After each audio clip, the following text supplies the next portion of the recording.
An audio question has arrived from Parkman, a listener from the great state of New York. And please stay tuned to the end of the episode to learn how you too can submit a question or query or theory or quandary, joke, bit of gossip, or riddle, whether via the simple typey text of an email or making use of some form of recorded audio from your phone, as Parkman has done, or some simple other, such as sending an actual letter via the rugged mail. And as well, and more importantly, the sort of substantially average to subpar prizes you might win from yours truly for getting a question on the air, as it were. Yet keep in mind, I also send out prizes for questions that are especially unuseful. I have always been a great ambulant of the extremes. First and last are my kinds of people, and where I'm at, and are equally important, I always say. Both blue ribbon types. And now, to our question from Parkman, who I take this opportunity to thank and this moment to remark. Your deluxe subpar prize is in the mail and on its way to you at your park. Hoping this email finds you well, Sherwin. Regardless of the strength of one's constitution, these can be trying times, and care should be taken to maintain not just one's health, but their sanity as well. Counting myself as lucky through this collective societal episode, I've not found myself out of work. Quite the opposite, actually. I work at a park, a rather large one in upstate New York. We've lots of hiking trails, a lake, an ice skating rink, a zoo, a carousel, those sorts of things. It's been a busy winter. Where my job used to consist primarily of basic groundskeeping, leaf raking, and whatnot, it has become increasingly centered around monitoring patrons for safety reasons. You would not believe the myriad of ways people will attempt to injure themselves, who must be yelled at into acting sensibly. I mentioned the lake. It's been in undulating states of froze and unfroze over the past few weeks, and people keep attempting to walk on it. In especially cold weather, we test the ice. We have this odd-looking red waterproof jumpsuit we put on in order to do so, but it needs to be a minimum of 6 inches thick in order for it to be considered safe for people to traverse. There are several little boards with flippable red, green signs to signal the status of the ice that day, but people don't like to read signs. As a result, the past week has found me spending a large amount of my day yelling at people to get off the ice before they fall through a fissure and suffer an unpleasant death.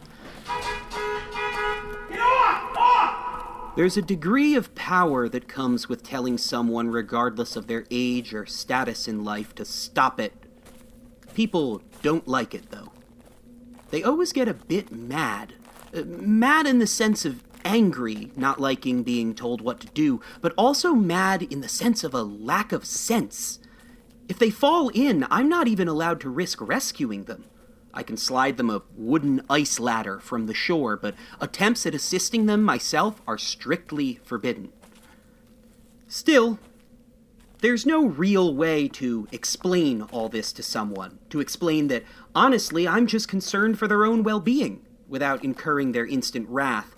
Instead, typically I shout, "Hey, off the ice!" and honk the horn of my truck, enduring their cursing and dirty looks in response. Do you have experience dealing with persons of the irritable persuasion? There's not much else I can think to do in my situation, but I suppose it will be of some comfort to commiserate. Sincerely, Parkman. Man in the Park. P.S. I've attached an image of a bird that I just drew. It's not much, but please, enjoy it at your leisure.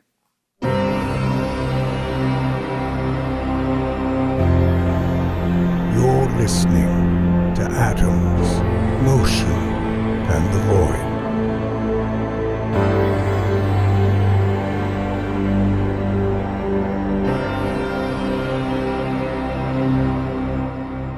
dear Parkman. Thank you for the bird. I enjoyed it at my leisure, as I considered your intriguing difficulty as far as persons of an irritable persuasion, and how one may best proceed with them when one must proceed with them.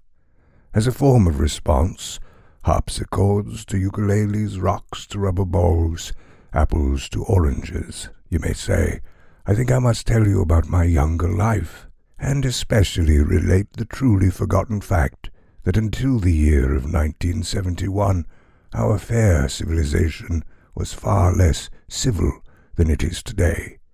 For that rough and tumble scene of you shouting at those putting themselves in harm's way at the ice lake. On the ice! Well, that was just the way our everyday conversations went back then, Parkman. As a matter of fact, the soft sweater, easy breezy cafe conversations of modern times existed not at all 50 years ago. I mean not at all. There was no gentle talk between folk, even between friends. A simple conversation was loud and vulgar, belligerent, full of orders and commands, with calamitous results, often coming to blows. Walk down the street in 1931, 41, 51, etc., and it was nothing but black eyes and bloody noses, nothing but screams and curses and orders and name-calling. But the moon landing in 1969 was to change all that, and ionize Cody, the so-called crying Indian, of course, in 1971. But let me give you a glimpse of the world before such changes were wrought. When I was a boy, I'd walk down the street to fetch the paper for my father. "Don't you dare step near my flower beds, you dirty rat," Mrs. Adela would shout at me from her window. I was 8 years old. What on earth did I care for a flower? But shout she would every single day, and not just at me, at anyone who passed her window. Anywhere you went, someone was shouting out the rules and calling you names, as though we hardly knew how to live together, and maybe we didn't. We went along day after day in an edgy state of exclamatory siege. "Get over here, stay away from me, keep off the grass, don't touch this, be quiet, sit down, get lost, go home." Kick, punch, slap, knee, klutz, putz, dog, rat, fink, scab, weasel, stooge, harpy, nag, dunce. When finally I entered the general store to fetch the paper for my father, the manager would rip me off the floor by my shirt wrappers even before the shop bell had finished ringing from my entry. "Don't let me catch you reading any magazines or opening any comic books, you little louse," he'd bellow. "I'm watching you, boy, and with a bullet loaded. You want, you pay, you little shiv. Make it your own before you treat it like your own. Captain Miracle." And yes, these were days when name-calling was omnipresent, and there were 1,000 ways to label someone with a rotten name, and the worst slur among them was Captain Miracle, which is why you never hear that epithet spoken aloud anymore. It cut too deeply, was too damning and dark. It simply meant too much. Yet the somewhat saving grace, of course, was the widespreading fact of the shopkeeper's ire. No one escaped his violent notice. "Knock a single can of Charlie Brimble's fish and tackle consomme over, and pay for the whole triangle, klutzy," he'd shout to the clumsy man near the can of soup pyramid display. "What do you think, Fingers McGee?" he'd whisper, peeking over the shoulder of the elderly lady who couldn't stop handling all the merchandise.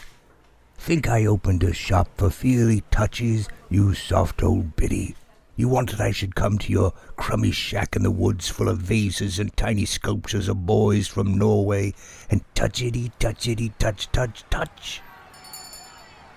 We didn't take it personally, being yelled at and cursed out and slurred upon and slandered all day long, because we yelled and slurred and slanged and slandered our way through the livelong day ourselves. Of course, we were afraid. It was a terrifying world.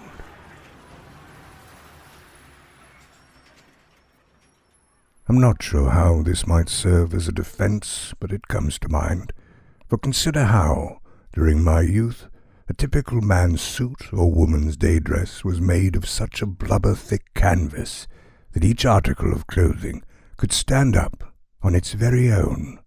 In fact, you'd set the statuary of your pants and jackets in the hall by themselves, or put your dress on the floor in the closet, or stacked like cones if you had more than one, for they were shell-hard and as unfoldable as furniture. Can you imagine such people locked up in the prisons of such garments, being gentle with one another, not screaming and thieving through the livelong day? This is the clothing of an angry, fighting, shouting mob. And so it was across all the lands of the earth. Mannequins and hangers came along only when our clothing grew fragile enough to fold, when such things could no longer stand up on their own. It was only then that a beginning softness and finesse crept nearer to our souls. Hence the saying, as starched as shirts, as stiff as tongues. Even so, the natural armoring of such excessively thick outfits was needed before then, as I'll soon mention when I tell you about all the rocks. Different times is what I'm saying, Parkman. Man in the park. And yes, of course, I'm getting to an answer of sorts as far as what to do about persons of an irritable persuasion. 77 is 27, is to 48, is to 44. 44, 44, 44, 44. It was a cold night, a wicked evening, and I was trying to get a lift. The decorations of the building lights like a swollen landing strip. And then conceiving, I found some leaves that I wanted, pressed and tried. The hands wouldn't let me work that night. I decided not to try. I went to Bright Street, I went in bare feet, I went to Barron's, shoes and ties. There were streamers up, they won't let you browse, hence I lied. 77 is 27, is to 48, is to 44. 44, 44, 44, 44. 77 is 27, is to 48, is to 44. 44, 44, 44, 44. The wooden ceilings, the broken windows, the curtains drawn and torn. These old motels like sunken ships still crashing on the shore. There's a bird in the deep footprint in the snow outside the door. I'd feed her if the shoe'd been mine. At Barron's I was declined. So I'm holed up for the winter in this broken down motel. I wrote to Cat to catch her up. Yes, I wrote I'm well. There's a song of the fair traveller who rambles free and wide. I'm just like that, I wrote to Cat, hence I lied. 77 is 27, is to 48, is to 44. 44, 44, 44, 44. 77 is 27, is to 48, is to 44. 44, 44, 44, 44.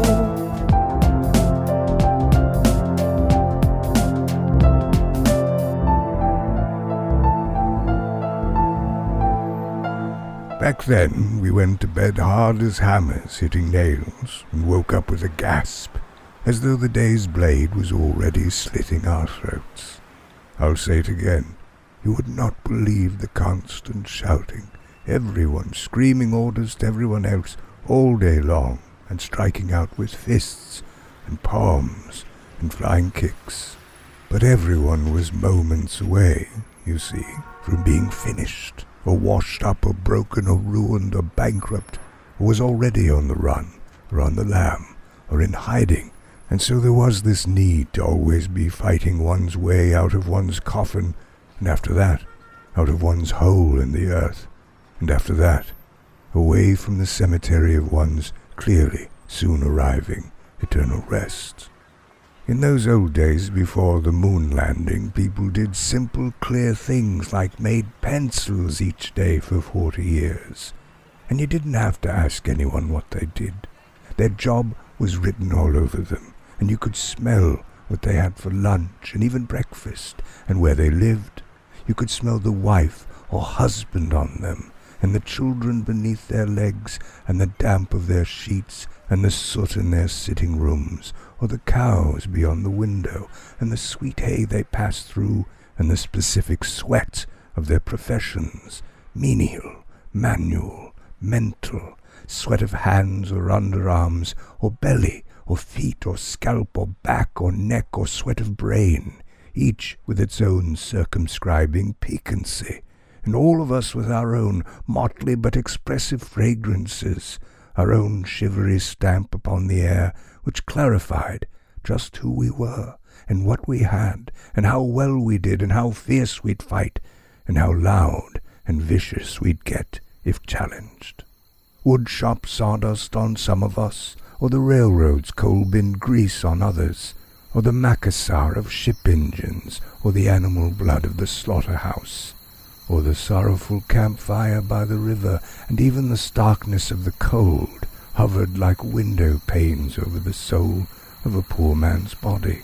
You could smell the cold night still shining off those who lived out of doors beneath the stars, who were as poor as wild animals and hungrier. Everything we were was there, falling from us like rain from our own umbrellas. And every day was a sharp new accident, violent and clear and unstoppable, and no one ever planned a thing about tomorrow. Friends were daily dying, and buildings toppling over all the time, and you could always smell the fingertips of a part of the city on fire, and one always knew one was about to be attacked and told off and set right, or struck by a rock, or shot at. Gunshots were the ticks and tocks of seconds marking out the minutes, and the toll of bombs going off on the hour. Or if not bombs, there were gas explosions. I like to imagine the communists were dropping bombs on us from enormous bomber planes flying too high for anyone to see, and whose commie-red pilots were, even as they bombed us, dying up there.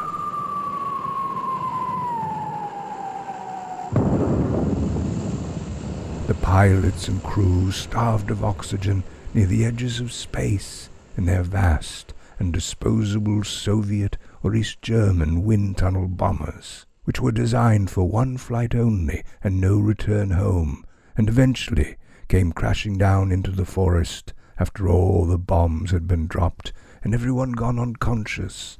And so on the weekends, that is what I would do. In a kind of picnic mood, I'd go hunting for plane crashes in the woods in the way others went to Saturday matinee. I wanted to see the mangling and the mayhem, though not really any blood or limbs or death, for I saw enough of that on Main Street every day.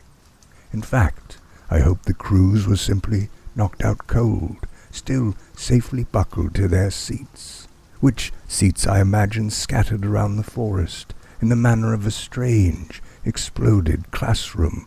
What it was is that I suppose I'd sensed there might be a kind of honesty or truth revealed in the way a plane was undone across a forest, intersecting with the woods as each sundered the other to some substantial revelation, as in a great prize fight. Toppled and splintered trees, wrapped in the toppled and splintered arms of toppled and splintered plane wings.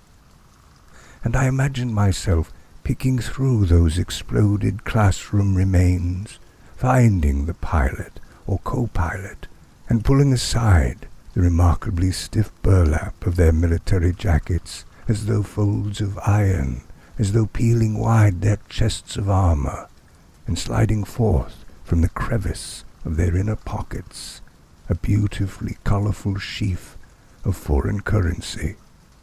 For having so little from my own, I longed for the money of other countries back then, and I dreamt too of being a collector of stamps. A numismatist, the one was called, I knew. Stampologist, I called the other. For although I knew the proper name of a coin collector, I did not for such a one who collects up stamps, which is philatelist, I know now. But so came I with stampologist as my own word for it back then, and we were a people in those days with our own Humpty-Dumpty quick words for things when we didn't know the real ones, which was so very often that our language was strewn with instant gibberish in places where we didn't know the right word. That won't work. No? Why not? Because, you see, you gotta raise the axle above the cannon forcemery when you put it in the scenery. You just can't take a finger and lifts up the wheel when the bag comes on and forward accelerate. Put a little subwoofers in it. Otherwise, what have you got? Well, it always worked before. Sure. But do you know why? Because you take the axle and pull it up above the saddle orbital frame to see. Don't put the rivets. Don't just take a landing frame and pull the seat when you're lifting a ball routine. Put the seat in force with the axle when the brake comes through the fall and let her seat. And there you are. For we didn't have dictionaries handy, and there'd be only one in any given city, and too big and heavy for anyone to even lift. And so it was set upon a pedestal in our one lone library, surrounded by a ravelled chain of dusty pedants, waiting to consult its pages as they muttered their words or phrases aloud, that they might not forget them. For it was common to wish to know a word, or the meaning of a word, and to stand on line to look such a thing up, only to go blank when one's turn came. And so it was that all these strange voices gathered in a sing-song brush-fire of words and definitions, as though such were constantly leaking out from the source of that great central book of knowledge itself, as though the definition of a dictionary was that of a thing that was surrounded by the endless spoken whir of its own contents. But so I longed to own every kind of strange paper money, and the only way I might ever get any was to find a colourful sheaf of it in the crevice pocket of one of those sleeping bomber pilots in the forest. And yet all I had was a lone Canadian quarter that I kept on a beam above my bed.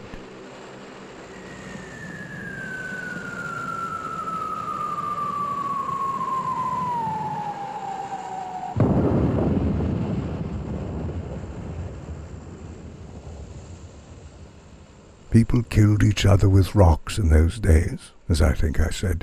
Killed by rock, you'd read in the paper and think nothing of it. You didn't have things back then, not much. A coil of wire, a hard bit of wood, a rag. At most you might have a single photograph, sometimes of a complete stranger, but if you were lucky, of a distant family member. I kept one of my mother's sister, Alma, and if I was living anywhere for a time, I'd put my Canadian quarter on the beam above me and pin Aunt Alma to the wall beside my bed as a way to lay claim to the room. I had no special feeling for my Aunt Alma. She was still alive, somewhere, but I had never met her, and with strange naturalness I supposed it must be true that she had a photograph of me that she pinned near her bed. I hoped so, anyway, for it was as close as I was ever to come to a feeling of family love. I held on to the photo of Alma because I wanted her to hold on to the photo of me, and as well because I suppose I knew it was expected of me. But by who, you may wonder, to which I'd answer, to my ancestors, who I felt to live inside me as upon a small stadium at the back of my brain, and who had their own set of rules and expectations, and whose words I could not really hear. They streamed out of the stadium almost the moment Neil Armstrong's foot hit the moon dust, and I left my Aunt Alma on the wall of some bedsit that very year. The moon landing of 1969 changed a lot of things, and ionized Cody, of course, in 1971, changed the rest. That's one small step for man, one giant leap for mankind. So first there was Neil Armstrong stepping down onto the very not-Earth of the Moon in 1969, which led inevitably to the arrival of Ionized Cody, paddling his birch bark canoe along a trash-strewn river in what would become the most famous 60-second television advertisement in the history of the world, which aired across the entire planet on Earth Day in 1971. Ionized Cody, the so-called Crying Indian, who came to stand on the semi-devastated ridge between the sacred forest of his people and the psychopathic highway of civilized man, to provide the entire planet with a quick, wet summary of his and the universe's feelings about the state of the planet in the form of a lone tear streaking down his iron cheek to the discarded Snickers wrappers at his feet, as likely tossed aside by a priest or respected teacher or doctor, because we couldn't even count on the best of our best to do what was right. Some people have a deep, abiding respect for the natural beauty that was once this country. And some people don't. People start pollution. People can stop it. But it was here that we collectively, and around the world, and in deeply shared and shattering shameful amazement, saw what spoiled and blind and messy children we'd been all along for all our years. We were all of us the most vile litterbugs, and not a one of us knew. It was as revelatory as Newton's apple was to gravity, as nauseating as the Declaration of Independence was to monarchy, as damning as the Great Hoover Dam was to water. In a whole separate story, and not exactly vital for us here, but a dimmable fact, one might whisper late at night, was that Ionized Cody's real name was Espera Oscar de Corti.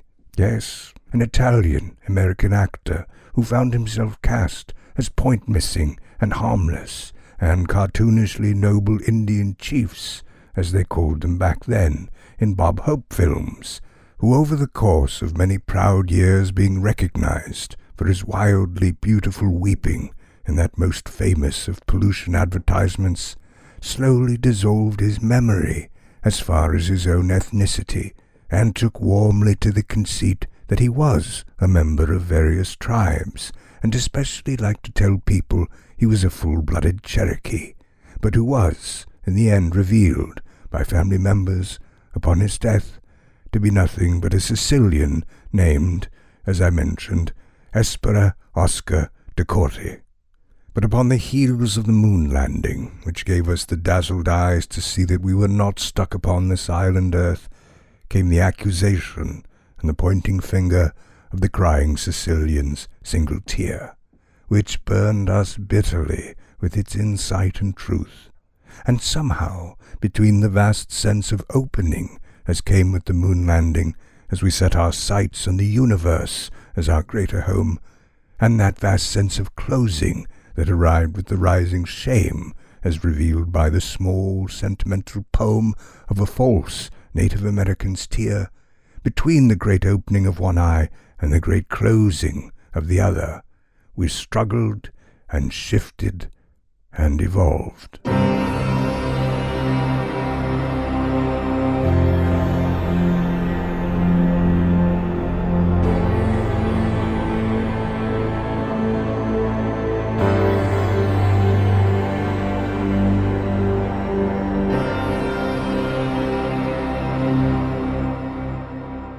It was that very shift in civilization, dear Parkman, that puts you on the bad end of the stick and on unsteady ground in your park with your flippable green and red signs.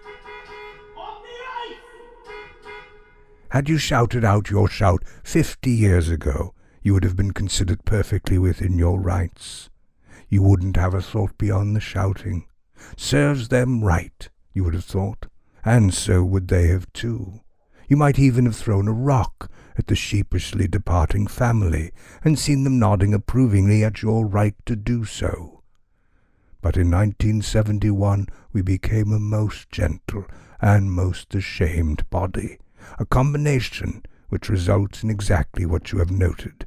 Even the lightest of touches will reveal that we are a people of irritable persuasion, no longer capable of rocks or shouting or black eyes and slurs, just a kind of hateful glaring, a never-ending sneer, an ongoing, sulky annoyance.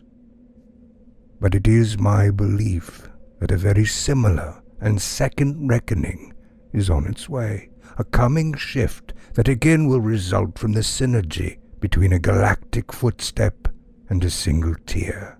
For in the not-too-distant future, dear Parkman, we shall land a woman on Mars, and shortly thereafter, and in inevitable due course, we will finally be able to take ownership of our more modern and pressing instance of pollution. The tackling of Mars will preside over humanity's next openness, which will then allow for a shared revelation and bitter acknowledgement about the reality of climate change.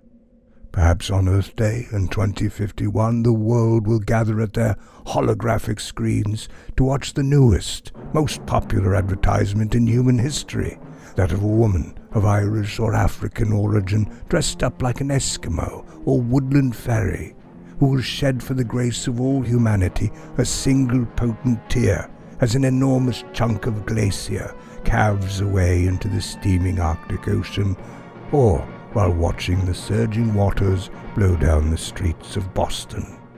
A footstep on Mars, a tear for the nearing apocalypse, these shall bring about our next great shift. And at that time, my dearest Parkman, you will have no need to audibly shove your visitors away from the dangerous ice. For that shift will incline toward larger hearts and require the fragile forgiveness of our stubborn selves. And this will mean that your park visitors will be so much more amenable to your instruction and guidance.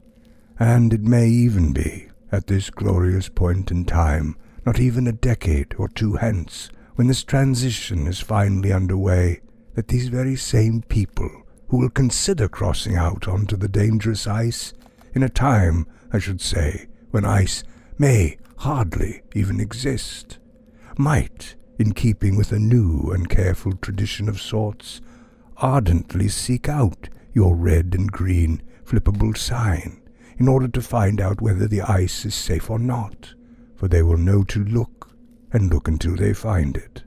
And after seeing how you flip the sign and what you've written down upon it, won't they next look to find you in the park, wherever you may be, the one who waded out into the cold and ice-ish lake in a waterproof red garment to check on the safety of the ice on their behalf, and how they'll eventually come to track you down and take you into their arms and cover you in kisses, for it will be true that you have saved their lives that day. There will be love, and only love, and the highest regard for the man in the park who would be on that day, to those so recently saved from a long family fall into the skeletal arms of the cold lake bottom, a kind of superhero standing just to one side of the forest, quietly serving all those visiting his park for the day, all those persons of such formerly irritable persuasion. One small step for Parkman, one giant step for men in parks everywhere.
Now, I certainly don't have all the answers.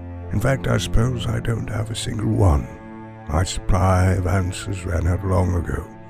But if you have a question about soup or knitting, or would like some guidance on how to live your life, or whatever it is, please feel free to write me at sherwinsleeves@yahoo.com and ask away.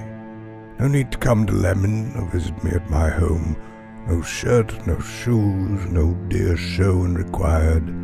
No yours truly needed.